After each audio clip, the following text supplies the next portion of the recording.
नमस्कार दोस्तों, स्वागत है आपका आपके अपने YouTube चैनल दीपक रचित कथा में। हर हर महादेव। दोस्तों, एक बार फिर से कई दिनों के बाद हमें प्राप्त हो रही है शुक्रवार की विशेष तिथि। पूज्य गुरु जी कहते हैं कि जब भी शुक्रवार के दिन तो हमेशा आपको गुड़ के टुकड़े वाला यह विशेष उपाय शिवलिंग के सामने जरूर करना चाहिए।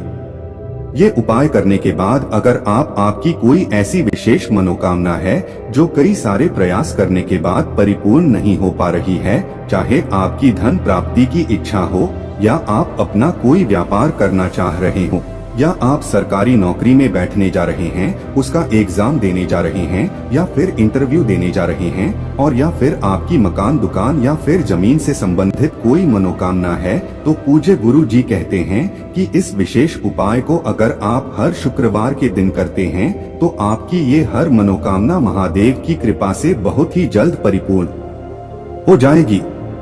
तो चलिए जानते हैं उस विशेष उपाय के बारे में। लेकिन उससे पहले अगर आप भोलेनाथ जी को सच्चे दिल से मानते हो तो इस वीडियो को लाइक करें और चैनल को सब्सक्राइब करके कमेंट में हर हर महादेव जरूर लिखें। लेकिन गुरु जी अपनी शिव महापुराण की कथा में यह बात कई बार बता चुके हैं कि साल में ऐसे बहुत ही कम दिन होते हैं जब हमें शुक्रवार के दिन का दिन मिलता है, जब हमें भौम प्रदोष का दिन मिलता है, यहाँ में सोमवार का प्रदोष दिन मिलता है। पूज्य गुरु जी कहते हैं कि इन 3 दिनों में पड़ने वाला प्रदोष हमारे इस संकटों को, कई समस्याओं को समाप्त करने के लिए बहुत ही अचूक साबित होता है। देखिए, इस वीडियो में हम पूज्य गुरु जी द्वारा बताए गए 2-3 बहुत ही खास उपायों के बारे में बात करेंगे। इनमें से जो भी उपाय आपके लिए सरल हो, आपके लिए आसान हो, वो आप कर सकते हैं। चलिए बात करते हैं गुरु जी द्वारा बताए गए पहले खास उपाय के बारे में। ये उपाय उन लोगों को करना है जिनकी कोई भी विशेष मनोकामनाएं हैं। पूज्य जी कहते हैं कि अगर आपका बच्चा किसी सरकारी नौकरी में बैठने के लिए तैयारी कर रहा हो, या आप स्वयं व्यापार करने के लिए तैयार हो रहे हो, या फिर आपकी धन प्राप्ति के सारे मार्ग बंद हो चुके हैं और आप अपने जीवन में धन प्राप्ति करना चाहते हैं, या फिर आपकी कोई भी विषय मनोकामना है, तो आपको ये उपाय शुक्रवार के दिन जरूर करना चाहिए। लेकिन इस उपाय के लिए आपको सिर्फ एक बेलपत्र की जरूरत पड़ेगी। बेलपत्र लेते समय आप ध्यान रखेंगे कि बेलपत्र कहीं से भी कटी फटी नहीं होनी चाहिए, और बेलपत्र की डंडी के आखिर में जो दूत होती है, यानी जो डंठल होता है, वो भी नहीं होना चाहिए। अगर आपके पास बेलपत्र नहीं है तो आप शिवालय जाकर शिवलिंग के ऊपर चढ़ी हुई बेलपत्र को उठाकर जल से शुद्ध करके फिर उसका इस्तेमाल भी कर सकते हैं। फिर इसी के साथ आपको ले लेना है एक शमी पत्र। शमी पत्र भी अगर आपके पास नहीं है तो आप शिवलिंग के ऊपर चढ़े हुए शमी पत्र को उठा लीजिए और जल से शुद्ध करके फिर उसका इस्तेमाल कर सकते हैं। फिर इसी के साथ आपको ले लेने हैं मूंग के कुछ दाने। खड़ी मूंग के दाने यानी साबुत मूंग के दाने। मूंग आपको सामने स्क्रीन पर दिखाई जा रही है, इसके आपको कुछ दाने ले लेने हैं। आप चाहे तो 5 दाने ले लें, या फिर 11 दाने ले लें, या फिर 21 दाने ले लें। फिर इसी के साथ आपको ले लेना है 1 लोटा जल। लोटा तांबे का ले लीजिएगा और जल आप अपने किचन से ले लीजिएगा। फिर सबसे आखिर में आपको थोड़ा सा गुड़ ले लेना है।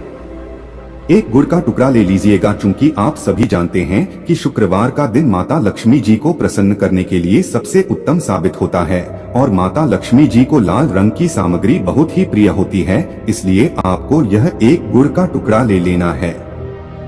अब ये सारी सामग्री लेकर आपको पहुंच जाना है शिवालय। पूज्य गुरुजी ने कहा कि ये उपाय आप प्रदोष काल के समय करेंगे तो आपको रिजल्ट बहुत ही अच्छा प्राप्त होगा, आपकी मनोकामना बहुत ही जल्द परिपूर्ण होगी। अगर आप प्रदोष काल के विषय में जानकारी नहीं रखते हैं तो आपको जान लेना चाहिए कि शाम को जब सूर्यास्त होते हैं तो उससे 45 मिनट पहले का समय और 45 मिनट बाद का समय, यानी जो 1.5 घंटे का समय होता है, यह प्रदोष काल के समय कहलाता है, और इस समय साक्षात महादेव शिवलिंग में विराजमान होते हैं। आप यह उपाय कर लें, और अगर इस समय नहीं कर पाते हैं तो फिर आप पूरे दिन में किसी भी समय इस उपाय को कर सकते हैं।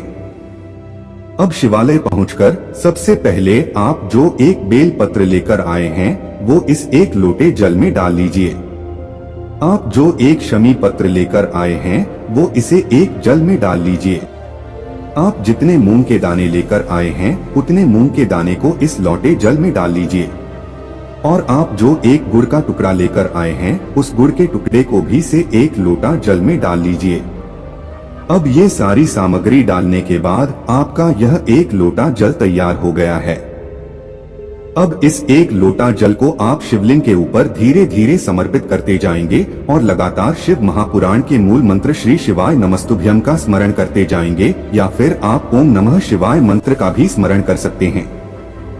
पूज्य गुरु जी कहते हैं कि जल समर्पित करने के बाद अगर लोटे में कोई सामग्री रह जाती है तो उसको आप हाथ से निकालकर शिवलिंग के ऊपर समर्पित कर दीजिए।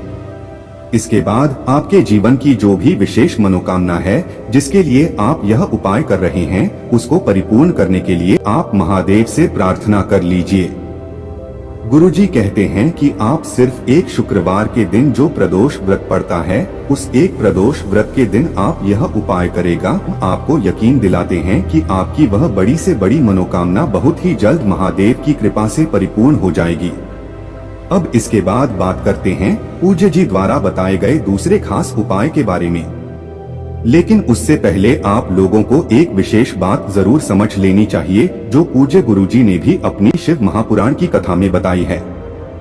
देखिए, गुरुजी ने कहा कि जब भी किसी इंसान के जीवन में बहुत ज्यादा संकट चल रहे हैं, बहुत ज्यादा कष्ट चलना, यहाँ उसको कोई रास्ता न समझ में आ रहा हो, वो व्यक्ति कोई भी काम कर रहा है, उसको लगातार असफलता हासिल हो रही है, उसके पाप बहुत ज्यादा बढ़ गए हैं और उसके पुण्य प्रबल नहीं हो पा रहे हैं, तो आपको कहीं न कहीं तालाब या फिर कुआं या फिर हैंड पाइप और या फिर प्याऊ जहाँ पर इंसान किसी भी प्रकार से पानी पीकर अपनी प्यास बुझा सकता है, उसकी बगल पे आप किसी पेड़ को लगा दें, या आप शमी का लगा सकते हैं, या फिर आप बरगद का लगा सकते हैं, या फिर आप नीम का लगा सकते हैं। अगर आप कोई वृक्ष भी लगाते हैं और गर्मी के समय में उस वृक्ष की छांव से किसी व्यक्ति को शीतलता प्रदान होती है, तो गुरुजी कहते हैं कि ऐसे कार्य करना उस व्यक्ति के जीवन में ले लगातार पुण्यों को प्रबल करता जाएगा।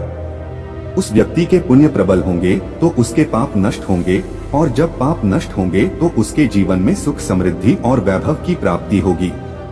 फिर इसी के साथ पूज्य गुरुजी के दूसरे खास उपाय के बारे में बात करते हैं जो आपकी किसी भी प्रकार की मनोकामना को परिपूर्ण करने के लिए है। ये उपाय भी आप चाहे तो शाम को प्रदोष काल के समय में कर ले, नहीं तो पूरे दिन में किसी भी समय कर सकते हैं। लेकिन जब आपकी कोई विशेष मनोकामना हो जो परिपूर्ण न हो पा रही हो तो आपको सिर्फ एक बेल पत्र लेना है और एक लोटा जल लेना है और सिर्फ 2 सामग्री लेकर आपको पहुंच जाना है शिवालय। शिवालय पहुंचने के बाद सबसे पहले आप एक लोटा जल शिवलिंग के ऊपर धीरे धीरे समर्पित करते जाइए और लगातार शिव महापुराण के मूल मंत्र श्री शिवाय नमस्तुभ्यम का स्मरण करते जाइए। जल आपको बिल्कुल धीरे धीरे समर्पित करना है। फिर इसके बाद जो आप एक बेल पत्र लेकर आए हैं उस बेलपत्र को आप एक विशेष प्रकार से समर्पित करेंगे। देखिए, बेलपत्र की जो बीच वाली डंडी होती है, इसे डंडी सही आपको ये उपाय करना है। देखिए, आपकी बेलपत्र जब शिवलिंग के ऊपर समर्पित करेंगे तो आप इसी डंडी को पकड़कर शिवलिंग पर बेलपत्र समर्पित कर दीजिएगा और श्री शिवाय नमस्तुभ्यम मंत्र का स्मरण कर लीजिएगा। पूज्य जी ने कहा कि जब भी हम इस बीच वाली डंडी को पकड़कर शिवलिंग पर बेलपत्र समर्पित करते हैं और बेलपत्र की डंडी जल आधारित की तरफ और पट्टी का हिस्सा अपनी तरफ करते हैं तो हमारी विशेष मनोकामना महादेव की कृपा से बहुत ही जल्द परिपूर्ण हो जाती है, जिसके लिए हम लोग यह विशेष उपाय कर रहे हैं। पूज्य गुरुजी ने कहा कि आप सिर्फ 3 शुक्रवार यह कार्य करेगा और आप अपनी मनोकामना महादेव से बोल दीजिएगा। आपको यकीन दिलाते हैं कि आपकी मनोकामना बहुत ही जल्द परिपूर्ण हो जाएगी। तो दोस्तों, ये थे पूज्य गुरुजी द्वारा बताए गए 2 विशेष उपाय। दोस्तों, आज के लिए बस इतना ही।